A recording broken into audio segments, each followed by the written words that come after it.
Ayan, magandang umaga po sa inyo lahat. Andito na ang pamulan niyong lingkod. Muling nagbabalik. Ayan. LTBPH po. And good morning po sa ating lahat. Tayong kitang ating kusina dahil tayo po ay isang kasambahay. So pakinggan po muna natin itong reklamo ni nanay. Talagang magdamag kong tinutukan panonood para masubaybayan ko ano yung nangyari. At napanood po natin sa Jessica Soho, sa Rapi Tulfo at dito po sa latest nila dito sa Senado. Ano po? So pakinggan po muna natin. Pasensya na po kayo sa aking background, magulo ang aking kusina. Po sa may pintusan na tayo, sabi sa'kin, "Ikaw, wag mong uulitin yun, ha, dadadaputin kita." Tinataasan po ako ng boses at tinuturo-turo niya po ako. Uulitin ang Ginagawa ko po yung paglalagay po daw po ng bulbul sa pagkain, 'pag ginawa ko daw po yun. Tinaasan niya po ako ng boses nung nagpunta po siya dun sa may kusina namin. Ayun. So, itong policewoman na bumibili o sabi kasabwat dito na itinuturo nito ni Ma'am LB, sino po nakapanood dito kay Ma'am LB na tinorture nitong kasanang amo na nakakalungkot kapwa natin Pilipino, gano'n ang ginagawa. Kung okay lang sana yung mas hindi masyadong nakakaano kung ibang ibang tao yung gumawa 'no, hindi natin kalahi. Mismo pong Pilipino 'no, mismong kapwa nating Pilipino nakakayang gawin yung ganitong klaseng panunorture 'no, ganitong binulag, binugbog, puro pasa, ilang taong ikinulong, tapos, minsan lang pakainin. Akala ko sa ibang bansa lang nangyayari 'to, akala ko sa mga employer lang na outside the country 'no. Ito pala ay nangyayari din sa ating bansa na ang nakakalungkot ay kapwa pa natin Pilipino na imbes na sila ang tumulong sa mga naghihirap, sila pa pala yung mga halimaw sa ating bayan ano. At, malakas, dahil may mga pulis na kasabwat. At ito nga, di umano itong pulis na ito na inirereklamo ni Ma'am LB na dinuro-duro siya nung bumili dahil siguro nagsumbong itong amo na takutin mo yan, para hindi makaano. Tapos ayun naman, at ayun nga, dinuro daw na sinabihan daw siya na pag inulit mo pa yan, ikukulong kita. So yun daw ang sabi nitong pulis dito kay Ma'am LB. So ang tanong, kung ito si Ma'am LB ay nagsisinungaling, bakit niya makikilala yung pulis na yun kung iyon ay hindi lagi na andon or hindi ka-close friend or kakilala nitong kanilang amo, 'no?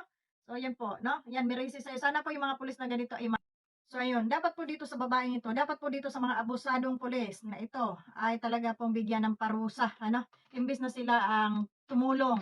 Hindi man lang nila nakita na raw niyan nakasiksik si Ma'am LB doon sa tabi ng freezer, hindi man lang niya inalam kung ano yung problema ng tao at tinakot pa. So kung makasuhan ka man, dapat po dito sa mga kinaukulan diyan sa Senado, yung mga ganitong klase pong pulis na sila pa yung nangungunang manakot sa mga, api na akala nila ay walang kakayanan at mga mahihirap sa paningin nila yung mga eto mga kasambahay na akala nila'y pulubi. Yan ang hirap sa atin 'no, mga kapwa natin Pilipino sila pa yung nanda-down sa atin. Sana ay maparusahan din ito, isa ito sa itong pulis na 'to at itong barangay captain 'no, itong isa pang barangay captain na ubod ng tanga 'no. Wag niyo na pong ibuto yung mga ganitong klaseng tao. Mga barangay captain na hindi mo nilapitan na nga para humingi ng tulong pero ang ginawa ibinalik pa dun sa amo. Eh, parang ano 'to, parang style Arabo 'no, hmm. Na tatakbo ka sa para humingi ka ng tulong, yung pala yung tatakbuhan mo ay siya pang, magpapahamak muli sa'yo 'no. So ito, gisahin sana itong barangay captain na ito at saka hindi na talaga naawa 'no, hindi na talaga naawa itong amo na 'to 'no. Pasalamat lang 'tong amo na 'to kasi hindi ako yung kamag-anak ng ginanyan niyo. Dahil kung ako ang kamag-anak ng ginanyan niyo, uubusin ko kayong lahat, mm. Hindi, talagang hindi makatarungan, biro mo ilang taong hindi pinauwi, andiyan lang, Pinas lang 'no, andiyan lang, Pinas lang. Tapos ganyan lang ang gagawin sa'yo. Napikot na yung kanyang tainga, mamaya ipakita natin yung kanyang tainga na 'yan, napikot na po yung kanyang tainga sa kasusuntok sa kanya, nabungi na yung kanyang mga ngipin, nabulag yung kanyang mata sa kasusuntok sa kanya at, puro piklat yung balat niya. Nakita ko do'n sa ng Jessica Soho 'no, talagang pinicture naman. Puro piklat po yung kanyang balat at, sa ulo puro sugat siguro. Sus, grabe siguro nakakaawa yung pagmamaltrato dito kay Ma'am LB 'no. Kaya po walang kapatawaran para po sa akin siguro bigyan niyo po ng hustisya, wala pong kapatawaran, Senador Rapi Tulfo. Wala pong kapatawaran ang ginawa ng pamilyang ito at sana itong pamilya pong ito ay mabulok talaga sa kulungan at saka dun po sa iba pang mga siraulong mga, amo 'no, na akala mo'y nagkapera lang kayong mga animal kayo, hindi kayo mga tao 'no, mga halimaw kayo.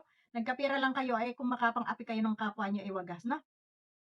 Hindi man niyo man inisip na Pilipinas tayo 'no, Pilipinas, ha? Nagkapera Nakakagalit po ng, nakakapanginig ng laman magdamag kong halos pinapanood itong, ano nito kay Ma'am LB at talaga naman siya trending ngayon 'no, sa nakikita ko. At talaga naman pong nakakaawa yung kalalagayan. Imagine niyo po sa loob ng 7 taon, nagserbisyo sa inyo, hindi niyo pinapakain ng maayos, binubugbog niyo, anong klaseng mga tao tao pa ba kayo o kayo ay mga halimaw? So ito na yung inyong ng pagmamaltrato niyo sa kanya.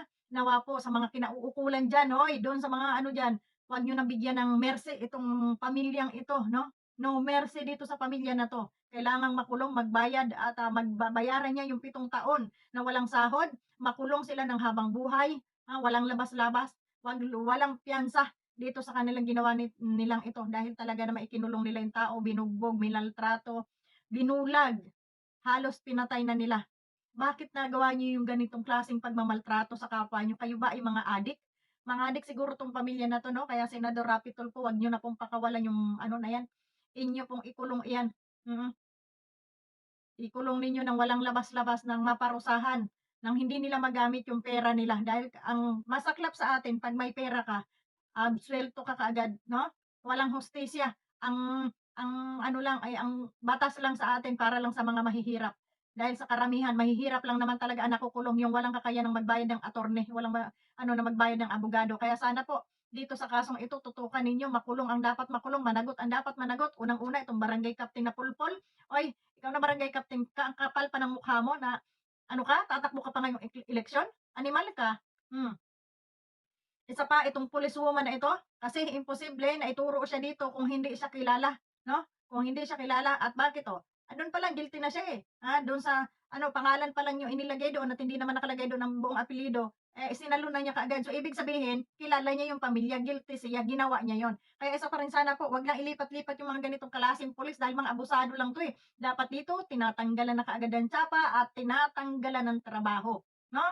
So, dun sa mga kinauukulan diyan, 'wag niyo namang i-tolerate yung mga tao niyong ganito, nang madala, nang hindi pa marisan, ililipat niyo lang ng lugar. Eh, gano'n din pulis pa rin 'yan, mga abuso pa rin 'yan, 'no? Tanggalan niyo na kaagad sa serbisyo para matikman din nila ang so do'n po sa mga amo naman na nandiyan sa atin sa Pilipinas, 'wag niyong, anuhin na kayo ay mapera, 'no? Mapera kayo at, yung mga katulong niyo, kasambahay niyo, tingin niyo hayop. Gumaya kayo ng ginaya niyo pa yung Saudi Arabia kung makapangmaltrato ng kasambahay, ano? Napakahayop ng ugali nitong pamilya na 'to, itong pamilya Ruiz na 'to, itong naging amo ni Ma'am LB, sana tamaan na kayo ng kidlat 'no, nang maubos yang pamilya mo 'no. Dahil hindi naman kayo mga tao, mga hayop naman kayo 'no. Huwag niyo ipakita yung mukha niyo diyan kahit talagang naku ma-trending talaga yung mukha niyo, Sana po mahuli na kaagad itong pamilyang ito, makasuhan na kaagad at talaga namang biro mo yung tainga napikot na ng ganyan, kasusuntok, yung mga braso sugat-sugat, hindi kayo nangingilabot nun tapos yung ari daw niya pinukpok ng martilyo, bakit gigil na gigil kayo doon? Bakit hindi niyo na lang siya pinauwi, 'no? Ano 'yun, sa tingin niyo habang buhay niyong mamaltratuhin na hindi kayo magbabayad sa ginawa niyong kasalanan? So ngayon andiyan na yung karma ninyo sa ilang taon yung pagmamaltrato dun sa tao, dapat kung anong ginawa niyo dun sa tao ganyan din ang gawin sa inyo, suntok-suntukin din kayo araw-araw hanggang sa mabulag din kayo, mabungi din kayo, mapikot din yung tainga ninyo, sana gano'n din ang gawin sa inyo sa kulungan ano? So dun sa mga nakakulong diyan, 'pag pumasok sa kulungan itong mga pamilyang ito, bugbugin niyo rin araw-araw pahirapan niyo rin ng lumuhod hanggang sa malumpo sila, mabulag din sila. Kung anong ginawa nila sa kasambahay na ito, gano'n din ang gawin ninyo sa kanila, 'no?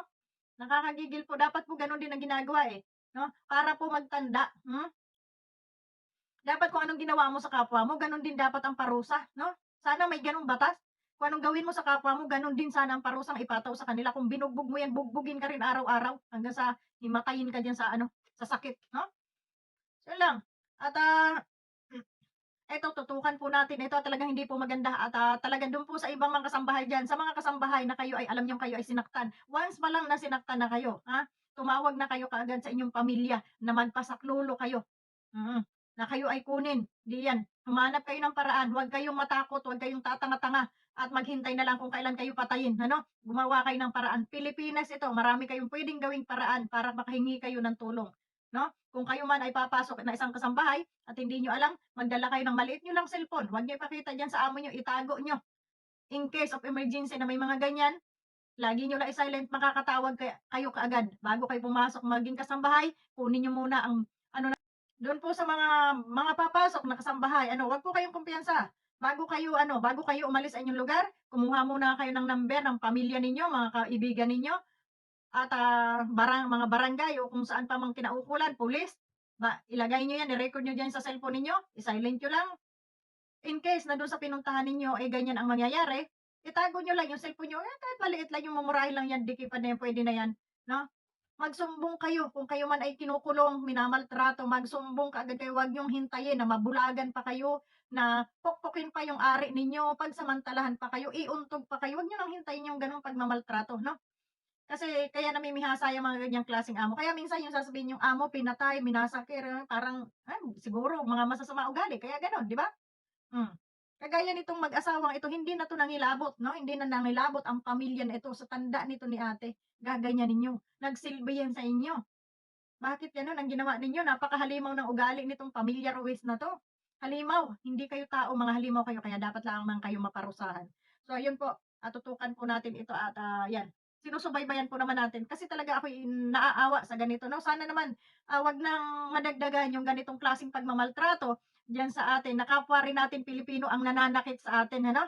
Nakakahiya, nakakahiya sa ibang lugar 'no, na sasabihin, "Oh, kapwa niyo nga pala Pilipino, ayan, oh, kung maltratuhin ang kasambahay ninyo." Ano kaya kaya mas lalong, 'pag may nag-abroad o pumunta ng Middle East o kung saan pa man, mapanood itong ganito, eh, ganito rin pala ginagawa ng mga kapwa mo Pilipino, eh, 'no? So ito pong mag-asawang ito para sa akin wala 'tong ano, mga adik ito, mm. Kasi kung normal itong tao at may puso ito, hindi nito gagawin kahit anong maldita ng kasambahay. Kung iyan man ay nagmamaldita sa inyo, bakit hindi niyo pauwiin? Ibigay niyo ang sweldo, o sige lumayas ka dito, umuwi ka dun sa inyo, or ihatid niyo doon sa pamilya nila para walang problema. Bakit ikinulong ninyo? Bakit sinasaktan ninyo? Hindi ko maintindihan. Pilipinas lang yan, iilang hakbang, hindi naman kayo gagastos ng tausan na pamasahe diyan, 'no? Tapos nung hindi na niyo napakinabangan at wala ng silbi at bulag na, itatapon niyo na kung saan. Napakawalang hiya ninyo talaga. Sana sana sana lang dumating yung talagang karmang bonggang-bongga sa inyo. So yun lamang po, maraming salamat sa inyo at paki-support po ninyo ang ating munting channel para po sa mga susunod nating upload ay ma-update kayo. Maraming salamat and God bless po sa ating lahat. Bye.